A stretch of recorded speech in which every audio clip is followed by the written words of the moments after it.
자, 오늘은 주님이 가르쳐 주신 기도로 예배를 마치겠습니다. 라고 말한다면 여러분, 네, 너무 좋겠지만 그래도 할 건 해야죠, 그렇죠? 오늘은 주님이 가르쳐 주신 기도로 함께 우리 말씀을 증거하기 원하는데, 여러분, 오늘은 기도에 관한 말씀이에요.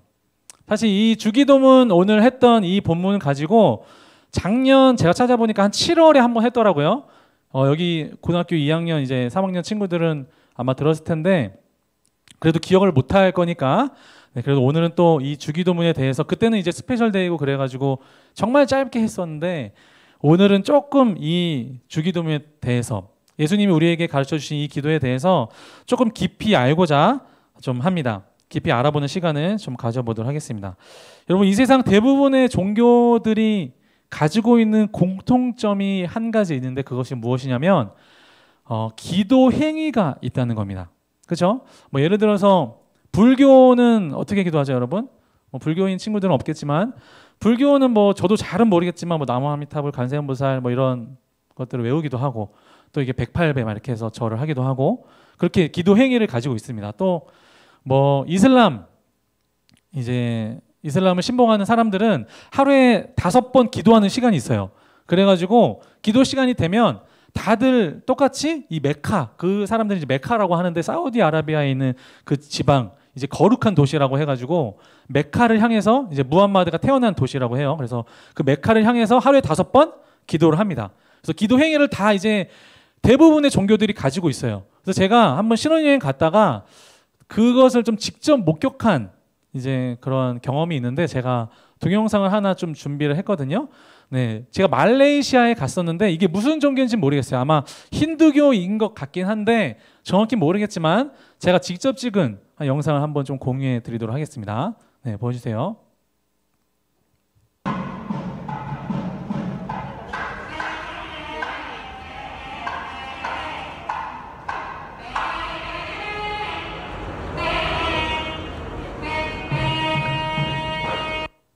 네, 정말 짧은 영상입니다. 제가 말레이시아에 갔을 때 딱 이 이제 장면을 보는데 저는 영화 찍는 줄 알았어요. 중간에 막 사람들이 엄청 많이 모여 있고, 저도 이게 무슨 일인가 하고 가서 보니까 사람들 안에 들어가 있는 사람들 다 이제 맨발로, 신발 신지 않은 채 특별한 의상을 입고 막 향을 피우면서 앞에서 막 뛰기도 하고, 그리고 앞에서 막 어떤 주문을 막 다 같이 외우기도 하는, 그러니까 제사를 드리고 막 기도하는 이런 모습을 봤는데, 이처럼 이 세상의 대부분의 종교들은 기도라는 행위를 가지고 있습니다. 그런데 다른 종교들의 기도와 이 기독교의 기도와 본질적으로 좀 다른 면이 있는데, 그것은 무엇이냐면, 다른 종교들의 기도는 여러분 일방통행이에요. 일방통행. 하나님 앞에, 신 앞에, 뭐 자신들의 절대신 앞에 어떤 기도문을 외운다든지 아니면 뭐 향을 피운다든지 일방통행적으로 기도를 드리고 제사를 드리는 반면에, 기독교는 본질적으로 다른 게 무엇이냐면 일방통행이 아니라 쌍방통행입니다. 우리가 이제 오늘 말씀을 통해서 살펴보겠지만, 성경에서 말하는 기도는 무엇이냐면 하나님과 우리가 하는 대화라고 말을 해요. 하나님과 우리가 하는 대화라고 이야기합니다. 여러분, 여기서 함께 우리 예배하는 친구들 중에 나는 하루에 기도를 빠짐없이 한다 하는 친구 있어요? 나는 매일매일 기도한다 하는 친구 혹시? 나는 매일매일 기도합니다. 여러분, 밥 먹을 때 기도 안 하나요? 잘 때 기도 안 합니까, 여러분? 아니면 뭐 이틀에 한 번씩 기도한다, 나는. 일주일에 한 번씩, 역시 강우 이틀에 한 번씩은 한다. 뭐 일주일에 한 번은 그래도 기도한다. 교회에서 기도하잖아요, 그렇죠? 기도하는 친구들이 아마 있을 텐데 좀 쑥스러워서 손을 안 들었겠지만, 성경에서 말하는 이 기도라고 하는 것은 대화라고 우리에게 말을 하기 때문에, 우리가 만약에 하나님께 기도를 하지 않는다면 하나님과 대화를 하지 않는다라고 생각해도 될 것 같아요. 여러분, 만약에 여러분들의 친구와 여러분들의 뭐 가족들과 아니면 여자친구, 남자친구들과 대화를 한번 안 한다고 생각을 해보세요. 어떨까요? 여러분들이 친구에게 막 끊임없이 막 이야기하고, 이거 뭐 멋있더라, 이거 뭐 맛있더라, 막 이렇게 막 이야기하는데, 여러분들의 친구나 여러분들의 가족은 여러분들의 말을 막 들은 채 만 채 한다고 생각한다면, 그렇게 한번 가정한다면, 여러분 어떻겠습니까? 정말 마음이 답답하기도 하고 마음 가운데 좀 짜증이 나기도 하겠죠, 그렇죠? 여러분, 어쩌면 하나님께서 여러분에게 끊임없이 말씀하시고 계신데 우리가 하나님께 기도하지 않고 하나님과 대화하지 않는다면 하나님의 마음이 어쩌면 너무나도 답답한 마음이지 않을까 그러한 생각을 합니다. 자, 그러면 이렇게 질문하는 친구들이 있을 것 같아요. 그러면 어떻게 기도해야 하는데요? 저는 기도하는 방법을 모르겠어요, 전사님이라고 말하는 친구들이 있을 것 같은데, 자, 그래서 오늘 예수님께서 우리에게 기도하는 방법에 대해서 알려주십니다. 한 가지 하지 말라는 것과 두 가지 이렇게 기도해라 라고 우리에게 말씀하시는데 그 내용은 무엇인지 함께 말씀을 통해서 살펴보도록 하겠습니다. 우리가 오늘 읽은 말씀 마태복음 6장 5절에서 8절까지 말씀 우리가 아까 읽었지만 다시 한번 좀 읽을게요, 여러분. 잠을 좀 깨는 의미에서 다시 한번 리프레시하는 의미에서 성경을 덮은 친구들은 다시 펴주시고 마태복음 6장 우리 5절에서 8절까지 말씀. 자, 우리 다 함께 힘차게 읽도록 하겠습니다. 시작. 또 너희는 기도할 때에 외식하는 자와 같이 하지 말라. 그들은 사람에게 보이려고 회당과 큰 거리 어귀에 서서 기도하기를 좋아하느니라. 내가 진실로 너희에게 이르노니 그들은 자기 상을 이미 받았느니라. 6절 말씀 시작.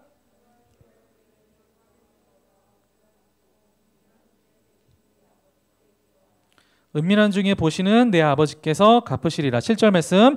또 기도할 때에 이방인과 같이 중언부언하지 말라. 그들은 말을 많이 하여야 들으실 줄 생각하느니라. 아멘. 자, 5절에서 8절까지 말씀에서 이제 예수님께서 이 기도에 대해서 설명하실 때에 두 가지 하지 말라고 말씀하세요. 혹시 뭔지 한번 좀 살펴보시겠어요, 여러분? 무엇일까요? 5절에서 8절까지 말씀 보면 예수님께서 두 가지 하지 말라고 말씀하십니다. 무엇일까요? 함께 눈으로 찾아주세요, 여러분. 무엇인지 성경을 덮은 친구들은 성경을 다시 펴주시고, 여러분 고등부 예배는 끝까지 여러분 성경을 계속 펴셔야 합니다. 5절에서 8절까지 말씀 보면 예수님께서 두 가지 하지 말라고 말씀하세요. 무엇일까요? 힌트는 우리 5절 말씀에 한 가지 있습니다. 무엇일까요? 네, 외식하지 말라. 외식하는 자와 같이 하지 말라라고 말씀하십니다. 또 두 번째 무엇이죠? 네, 7절 말씀에 중언부언하지 말라. 자, 저를 따라서 외치겠습니다. 외식하지 말라. 중언부언하지 말라. 예수님께서 이 두 가지를 하지 말라고 말씀하시는데 여러분, 외식하는 게 뭘까요? 밖에서 밥 먹는 거 아니잖아요, 그렇죠? 외식하는 거 뭐죠? 다른 사람들 앞에서 이렇게 보이듯이 나 기도한다 이렇게 좀 뽐내듯이 멋있는 말로 막 이렇게 하지 말라는 거예요. 그럼 중언부언하지 말라는 뭐죠? 이 말에 좀 이 의미가 담겨 있는데 뭐 예를 들어서 중언부언하지 말라. 똑같은 말을 계속 반복하지 말라. 의미 없는 말을 계속 반복하지 말라라고 말씀하시는 거예요. 여러분, 예수님께서 이 두 가지를 말씀하시는 이유가 무엇이냐면 이 당시에 유대인들은 하루에 3번 기도했습니다. 하루에 3번 정해진 시간에 하나님께 기도했는데 그 기도의 모습이 어떠했냐면 물론 처음에는 그러지 않았겠지만 유대인들은 정해진 기도문이 있어요. 그리고 그 기도문을 기도 시간이 되면 계속 반복해서 읽습니다. 그냥 하나님과 소통하면서 대화하듯 기도하는 게 아니라 기도문을 계속 반복해서 읽어요. 그래서 그것이 이제 기도라고 생각을 하는 거죠. 그래서 이제 예수님께서 이 유대인들에게, 이 제자들에게 말씀하시기를 중언부언하지 말라, 외식하는 기도를 하지 말라라고 이렇게 말씀하십니다. 여러분, 우리가 예배를 시작할 때 무엇으로 시작합니까? 예배 시작할 때 오늘도 그렇게 시작했는데 무엇으로 시작하죠? 사도신경으로 시작하죠. 전능하사 천대를 만드신 이렇게 시작하죠. 그럼 예배를 마칠 때는 무엇으로 마쳐요? 항상 주기도문으로 마칩니다. 우리가 오늘 배우는 주기도문을 마치는데 제가 언제 한 번은 좀 실수를 한 적이 있어요. 예배를 마치는데 제가 하늘에 계신 우리 아버지 이렇게 주기도문을 마쳐야 되는데 제가 전능하사 이렇게 마친 적이 있어요. 또 다행인 거는 여기 있는 친구들이 그것을 이제 알아챘다는 거. 그래가지고 이제 좀 기분이 쎄한 거예요. 아무도 따라하지 않는 그것을 보면서 아차 내가 잘못했구나 해가지고 했던 기억이 있는데 여러분, 이건 약과입니다, 여러분. 그리고 여러분들은 좀 알아챘잖아요. 제가 이거를 가지고 어떤 전도사님한테 이제 얘기를 했는데 그 전도사님은 한 번은 이제 사도신경으로 시작을 해야 되는데 사도신경으로 시작해서 주기도문으로 마친 적이 있대요. 이제 처음으로 이제 하는 이제 그 예배여가지고 설교여가지고 너무 떨려가지고 사도신경으로 시작해서 주기도문을 마쳤다. 이게 가능한 일인지 모르겠지만 그런데 문제인 건 뭐냐면 여기 앉아 있는 친구들이 그것을 아무도 몰랐다. 아무도 그것을 좀 캐치하지 못했다. 좀 슬픈 정말 웃지 못할 이야기가 있는데 여러분 제가 그러면서 좀 들었던 생각은 무엇이냐면 어쩌면 우리가 기도라는 것이 우리에게 너무나도 형식적으로 이제 남아있지는 않은가라는 생각을 했어요. 물론 뭐 예수님께서 꼭 마칠 때 주기도문을 해라, 뭐 시작할 때 뭐 사도신경을 해라 이렇게 말씀하신 것이 아니니까 문제가 되지 않을지언정 여러분 어쩌면 우리에게 남아있는 이 주기도문이라는 것이 그리고 우리가 또 오늘도 예배 마치고 나서 또 찬양하고 기도하는 시간을 가질 텐데 그런 우리의 기도와 그런 우리의 예배가 어쩌면 우리에게 너무나도 형식적으로 남아있지는 않은가 그런 생각을 했어요. 예수님께서 우리에게 기도를 가르치실 때 예수님께서 우리에게 그러한 기도의 본을 보이실 때에 처음에는 그런 의도로 가르쳐 주신 것이 아닌 것임에도 불구하고 우리의 예배에서는 기도라는 것이 그리고 식사 전에 그리고 자기 전에 하는 어떤 형식적인 것으로 남아있지는 않은가 그런 생각이 들었습니다. 여러분 기도는 주문 같은 것이 아닙니다. 우리가 말이 빨리 하거나 우리가 멋있는 말을 한다고 해서 하나님께서 우리의 기도를 들으시는 것이 아니에요. 기도는 하나님과 하는 인격적인 대화인 줄 믿습니다. 여러분 아멘이십니까?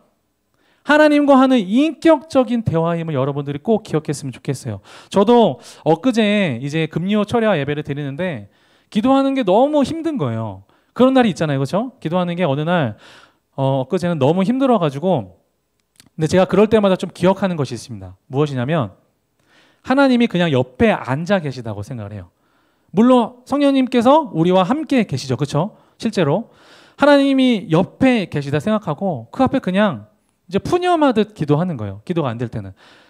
어쩔 때는 좀 항의하기도 하고 하나님 정말 왜 그러십니까? 저 왜 나의 삶에서 왜 이런 일이 생깁니까? 라고 이렇게 막 항의하듯 막 기도하기도 하고 또 어쩔 때는 그냥 하나님 저 뭐 이런 일이 있었어요 라고 하면서 그냥 시시콜콜 막 이야기하기도 하고 마치 대화하듯 우리가 막 멋있는 말을 막 늘어놓거나 아니면 막 물론 큰 소리로 기도할 때도 있지만 큰 소리로 기도하지 않는다 할지라도 우리가 정말 인격적인 그 하나님 앞에서 대화하듯 기도할 때에 하나님께서 우리의 기도를 들으시는 줄 믿습니다. 여러분들 마음 가운데 있는 모든 기도 제목들과 모든 고민들 다 우리 하나님 앞에 대화하듯 내려놓았으면 좋겠어요. 그러할 때에 우리 예수님께서 오늘 기도에서 가르쳐 주셨던 것처럼 하나님께서 여러분들의 기도를 들으시고 여러분들 가운데 응답을 허락하실 줄 믿습니다. 아멘이십니까 여러분? 자, 첫 번째 저를 따라서 외쳐보겠습니다. 기도는 대화이다. 다시 한번 기도는 대화이다. 네, 기도는 하나님과 하는 인격적인 대화라는 것을 여러분들 꼭 기억했으면 좋겠어요. 자, 그러면 두 번째는 이제 예수님께서 본격적으로 이렇게 기도하라고 말씀하시는데 자, 마태복음 6장 9절 말씀 함께 보겠습니다. 마태복음 6장 9절 말씀 본격적으로 예수님께서 이렇게 기도하라고 말씀하세요. 다 함께 읽겠습니다. 시작. 그러므로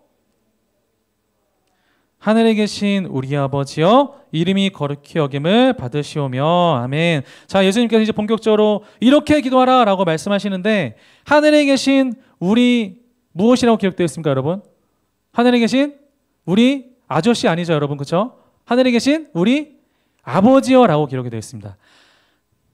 한글 성경에 보면 하늘에 계신 우리 아버지여 이렇게 기록이 되어 있지만 사실 원문에 보면 헬라어 원문에 보면 어떠한 단어가 가장 먼저 등장하냐면 파테르라고 하는 단어가 가장 먼저 등장합니다. 파테르 무슨 단어일까요 여러분? 좀 상상이 되시나요? 영어의 father랑 좀 비슷하죠 여러분, 그렇죠? father 무슨 단어일까요 여러분? 아버지. 우리 한글 성경에서는 하늘에 계신 우리 아버지요 이렇게 우리가 받아들이니까 이게 좀 받아들이지 좀 이렇게 마음 가운데 좀 이렇게 와닿지 않을지도 모르겠지만 예수님께서는 이 제자들에게 기도를 가르치시면서 가장 먼저 말씀하시는 게 아버지요 라고 말씀하세요. 아람어로는 아바 아버지 하잖아요. 아바. 그러니까 우리의 말과 아빠 이거랑 똑같은 거예요. 아버지요 이렇게 기도해라 라고 말씀하시는 거예요. 여러분 이게 우리한테는 너무나도 좀 익숙한 말이라서 와닿지 않을지 모르겠지만 이 유대인들한테는 사실 이 말이 굉장히 충격적인 이야기입니다. 왜냐하면 여러분 유대인들한테 하나님은 어떤 분일까요? 유대인들한테 하나님은 정말 존귀하고 거룩한 하나님이에요. 심지어는 이 유대인들은 성경을 읽을 때 우리는 하나님 나오면 이렇게 하나님 읽잖아요. 그런데 유대인들은 엘로힘이라고 하는 하나님 단어가 나오면 그냥 읽지 않습니다.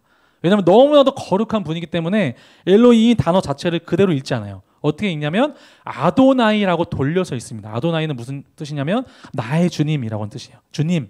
그러니까 그 엘로힘 하나님이라고 하는 단어가 너무나도 거룩한 이름이기 때문에 그 이름을 함부로 부르지 않는다는 거예요. 그리고 심지어는 이 서기관들이 성경을 필사할 때에 이 성경을 사본을 만들어내거든요. 서기관들이 성경을 필사할 때 엘로힘이라고 하는 단어가 나오면 어떻게 하냐면 붓을 일단 빱니다. 다시 새로 빨아요. 그리고 자신의 몸을 정결하게 하기 위해서 목욕을 합니다. 그리고 엘로힘을 정자로 정확하게 기록을 해요. 그러고 나다가 또 하다가 또 이제 엘로힘이라고 하는 하나님이라고 하는 단어가 나오면 또 어떻게 하냐면 다시 붓을 빨고 다시 목욕을 하고 엘로힘을 써요. 조금 가다가 또 나오면 다시 목욕을 하고 이렇게 하는 단어가 엘로힘이라고 하는 단어예요. 그래서 이 유대인들은 하나님이라고 하는 분은 너무나도 거룩하고 우리에게 무시무시한 어떻게 보면 우리와는 정말 같이 지낼 수 없는 거룩한 분처럼 생각을 합니다. 그런데 이 유대인들에게 예수님께서 기도를 가르치시면서 이 하나님을 어떻게 소개하시냐면 하나님은 우리의 아버지시다라고 선포하시는 거예요. 너무나도 거룩한 분으로 알고 있던 이 유대인들에게 하나님은 바로 우리의 아버지 되신다라고 가르치시는 거예요. 그럼 우리 아버지 되신 하나님 앞에 우리는 어떻게 기도해야 합니까? 우리 주기도문에 나왔던 것처럼 우리의 일용할 양식을 주님 앞에 구하고 또 우리의 죄들을 주님 앞에 가감 없이 내려놓고 주님 우리 용서하여 주시옵소서. 또 우리의 삶 가운데 필요한 모든 일용할 양식을 채워 주시옵소서라고 기도할 수 있는 거예요. 왜요? 하나님이 바로 우리의 아버지 되시기 때문에. 하나님은 우리의 아버지 되시는 줄 믿습니다. 아멘이십니까 여러분? 하나님은 우리의 무엇 되신다고요 여러분? 아버지 되시는 줄 믿습니다. 그 아버지 앞에 여러분들 마음 가운데 있는 모든 고민들과 마음 가운데 있는 다른 친구들에게 터놓지 못하는 모든 기도 제목들을 다 아뢰며 나아갔으면 좋겠어요. 그러할 때에 우리의 아버지 되신 주님께서 여러분들의 기도를 들으시고 여러분들의 고민과 아픔을 들으시고 여러분들 마음 가운데에 더 좋은 것으로 기도의 응답으로 허락하실 것을 믿으며 나아가는 우리 모든 창의교회 고등부 친구들이 되어지기를 주님의 이름으로 축복합니다. 자, 두 번째는 기도는 아버지께 하는 것이다 라는 것을 여러분은 꼭 기억했으면 좋겠어요. 자, 그러면 마지막으로 주님께서 우리에게 가르쳐 주신 기도의 모습은 무엇이냐면 제가 이 이야기를 할까 말까 정말 좀 많이 고민했는데 조금 고차원적인 이야기일 수 있겠지만 조금 어려운 이야기일 수도 있겠지만 그래도 우리 창의교회 고등부니까 한번 이야기를 하면 마태복음 6장 10절 말씀 함께 여러분 보겠습니다. 마태복음 6장 10절 말씀 6장 10절 말씀 정말 우리 짧은 말씀이니까 힘차게 읽도록 하겠습니다. 시작. 나라가 임하시오며 뜻이 하늘에서 이루어진 것 같이 땅에서도 다시 한번 읽을게요. 10절 말씀 시작.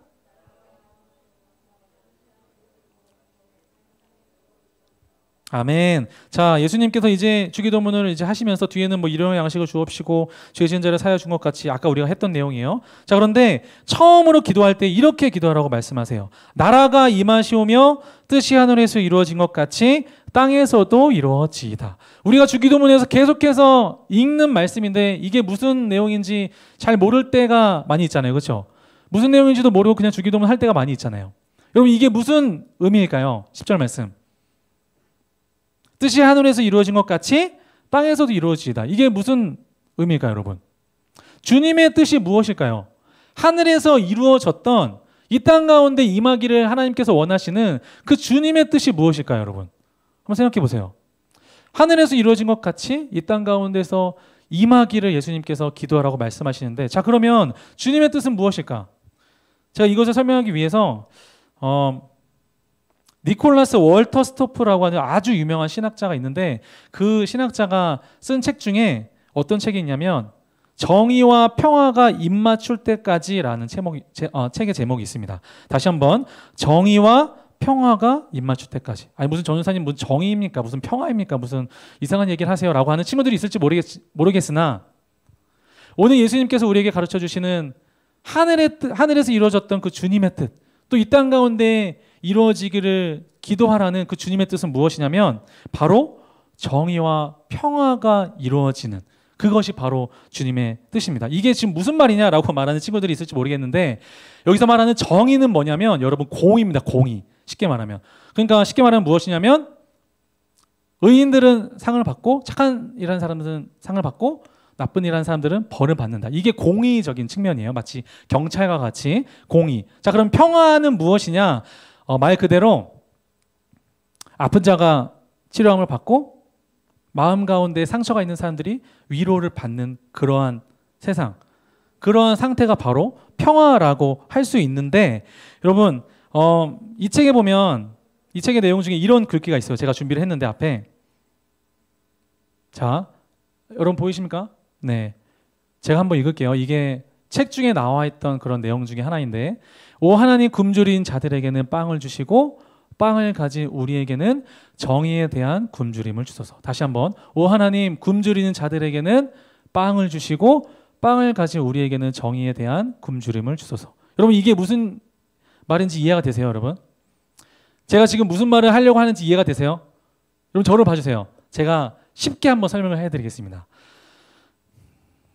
제가 이제 부천에 살잖아요. 그래서 부천역에 가보면 정말 다양한 사람들이 있습니다. 우리 여기는 뭐 우리 청소년들, 우리 막 한 곳에서는 막 담배를 피고 있고, 뭐 한 곳에서는 막 이렇게 막 친구들 막 이렇게 좀 무서운 친구들이 몰려 있고, 또 한 곳에서는 어떤 사람들은 버스킹도 하고 있고, 어떤 한 곳에서는 벤치에 앉아서 연인들이 같이 막 이렇게 데이트를 즐기고 있기도 한데, 제가 부천역을 이렇게 지나갈 때마다 항상 느끼는 것이 있어요.